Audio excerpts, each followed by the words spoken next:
राधे, जय श्री कृष्णा। कैसे हैं आप सभी लोग? आई होप आप लोग अच्छे होंगे, स्वस्थ होंगे। तो स्वागत है आपका कृष्ण गोपिका ब्लॉग की एक और नई वीडियो में।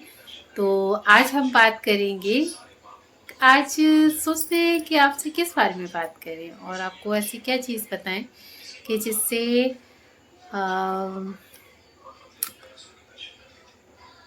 कभी कभी ना इंसान को बिल्कुल मतलब कि जो प्लान नहीं कर रखी हूँ ऐसी चीज़ें भी मतलब शेयर कर लेनी चाहिए ऑडियंस के साथ में।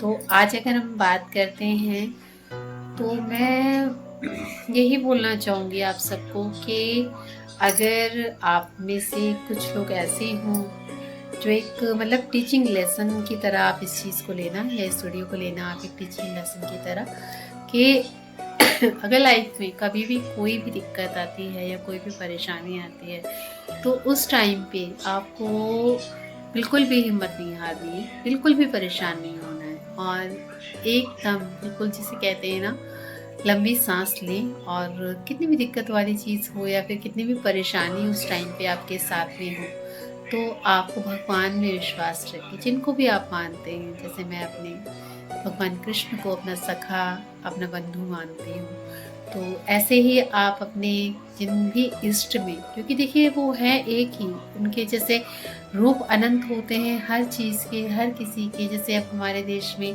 प्रधानमंत्री हैं तो उनके नीचे जो उनके जूनियर असिस्टेंट हैं या मंत्री हैं या फिर उनके नीचे और भी जूनियर पॉलिटिशियंस होते हैं, ठीक इसी तरीके से हमारा अध्यात्म में भी अगर हम देखते हैं तो हमारे भगवान जो हैं श्री हरि विष्णु, तो वो ही सर्वस्व हैं, वही सब कुछ हैं। और जो अदर हमारे सहायता के रूप में उनके साथ में हमेशा रहते हैं। ऐसा नहीं है कि उनको सहायता की आवश्यकता है, पर ये एक तरीके की जिसे कहते हैं ना व्यवस्था है और व्यवस्था को संभाले रखने के लिए सबको अपना अपना पद दिया हुआ है। तो सब अपने अपना कार्य करते हैं, जैसे कि ब्रह्मदेव सृजन करते हैं, भगवान विष्णु पालन करते हैं और समय समय पर अवतार लेकर के अपने भक्तों का कल्याण करते हैं, उनकी सहायता करते हैं। जब भी मतलब पाप पड़ता है या फिर बहुत बुराई हो जाती है उस टाइम पे भगवान ही आते हैं और किसी न किसी रूप में, किसी न किसी लीला में हम सबकी सहायता करते हैं। और ऐसा नहीं है कि भगवान अभी नहीं आते, वो सदैव आते हैं। जब भी आप सच्चे हृदय से उनका स्मरण करते हैं, आप उनको बुलाते हैं, तो वे अवश्य आएंगे, चाहे किसी भी रूप में आए। हम तो उनको नहीं पहचान सकते क्योंकि हमारे और आपके अंदर इतनी क्षमता नहीं है कि हम और आप इतने तेजस्वी, इतनी बड़ी आध्यात्मिक मतलब जिनको कहते हैं ना सब कुछ है, वो ब्रह्मांड के स्वामी है। ना जाने ऐसे कितने ब्रह्मांड उनके पलक उठाते ही सृजन हो जाते हैं और नैन मूंदते ही उनका प्रलय हो जाता है। तो हम तो कैसे उनको मतलब पहचान सकते हैं। बट ये है कि अगर हमारी आस्था उनमें प्रगाढ़ है तो वो माता शबरी के झूठे बेर भी खाते हैं। और जिसे कहते हैं कि आपने कथा सुनी ही होगी कि एक मैया थी जो जगन्नाथ महाप्रभु के लिए नित्य खिचड़ी बनाया करती थी, कर्मा बाई। तो महाप्रभु जी नित्य उनके यहाँ बिना नहाए धोए ही मैया उनके लिए प्रसाद बनाती थी, केवल इस भाव से कि प्रभु जी रात भर भूखे रहते हैं तो सुबह उनको जल्दी भूख लगती होगी। इस कारणवश वो पहले से पहले ही पुजारियों के यहाँ भोग लगने, मतलब मंदिर में भी भोग लगने से पहले मैया रानी उनके लिए प्रसाद तैयार कर लिया करती थी और प्रभु को मन ही मन याद करके स्मरण करती थी। तो प्रभु जी मंदिर खुलने से पहले ही उनके पास प्रसादी पाने के लिए चले जाते थे, जबकि मैया बिना नहाए धोए ही वो भोजन तैयार करती थी। परंतु फिर भी वहाँ प्रभु जी उनके यहाँ प्रसाद पाने जरूर जाया करते थे, क्योंकि वो उनके भाव को प्रधानता देते थे, ना कि उनके बनाने की क्रिया को। तो डिपेंड करता है कि हमारी आस्था कैसी है। ऐसा नहीं कि हम परेशान हैं, हम दुखी हैं तो उसमें हमारा विश्वास टूट जाए, या फिर होता है बहुत बार मेरे साथ भी हुआ है तो कि इंसान के ऊपर जब दुख होता है, तकलीफ आती है तो वो टूटने लगता है या फिर उसको दिक्कत आने लगती है, तो ऐसा लगता है कि नहीं मतलब क्या करें क्या नहीं करें, कुछ समझ में नहीं आता। बट आप अगर सच्चे हृदय से विश्वास रखेंगे और उन पर भरोसा करके अपने कार्यों को करते जाएंगे तो यकीन मानिएगा आपके सभी कार्य सिद्ध होते जाएंगे। बस मन में कोई कोई भी संशय मत रखिएगा 1% भी, सारी ज़िम्मेवारी अपने आप उन्हीं पर छोड़ दीजिए। कार्य कीजिए, कर्म कीजिए, फल का जो अधिकार है वो उनको दे दीजिए और कर्म का अधिकार अपने पास रखिए और उस कर्म को करके प्रभु के चरणों में समर्पित कर दीजिए। यकीन मानिएगा देर से होगा परंतु अवश्य होगा और अच्छा होगा। और उन्होंने जो हमारे और आपके लिए रच रखा है या जो भी बना रखा है वो हमारे आपके सोचने से बेहतर है। क्योंकि आपको पता है कि सुदामा जी कितने गरीब थे, कितने दरिद्र थे, परंतु जब प्रभु ने उनकी क्या प्रभु उनकी मतलब दशा को सुधार नहीं सकते थे? एक चुटकी बजाते ही वो अपने मित्र की हर विपदा हार सकते थे।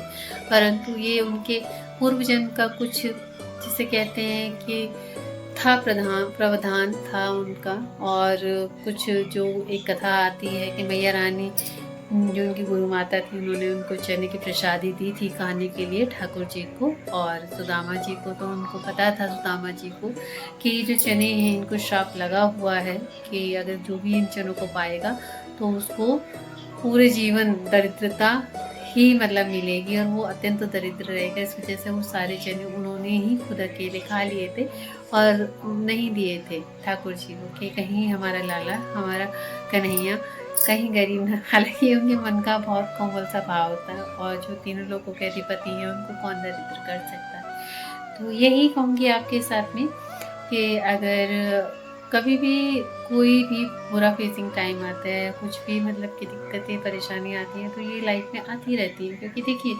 जैसे जैसे हम बड़े होते हैं, हम आगे बढ़ते हैं या चीज़ों को करते हैं तो उसमें इन चीज़ों का आना ज़रूरी भी होता है और ये आना एक आवश्यक भी होता है। क्योंकि अगर हम नहीं इन चीज़ों से गुजरेंगे या इन चीज़ों को फेस नहीं करेंगे तो हम कैसे जान पाएंगे कि लाइफ में स्ट्रगल क्या होता है, उससे निकलने की कला क्या होती है या हम उससे निकल के कितना निखर पाते हैं, कितना समझ आ पाती है हमारे अंदर, कितना हम अपने माइंड को कंट्रोल कर सकते हैं, उचित अनुचित समझ सकते हैं, क्या किस टाइम पे हम कैसा निर्णय हमें लेना है, क्या करना है। वो सब चीज़ें हमें चुनौतियों से बुरे टाइम से ही पता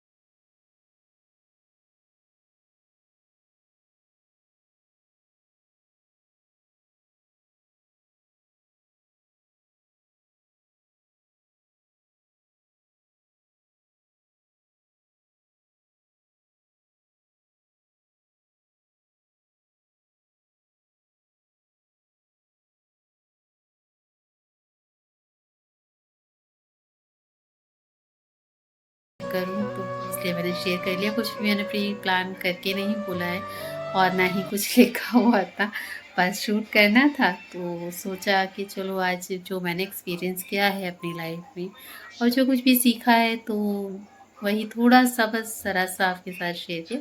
तो वीडियो आपको कैसा लगा ज़रूर से बताइएगा एंड चैनल पर पहली बार विजिट करें तो चैनल को सब्सक्राइब ज़रूर से कर लीजिएगा ताकि आगे आपको ऐसी ही और अच्छी वीडियोस मैं आपके साथ बना के शेयर कर सकूं। तो सभी भक्तों को राधे राधे, जय श्री कृष्णा। अपना ख्याल रखिएगा, मिलते हैं आपसे एक और नई वीडियो।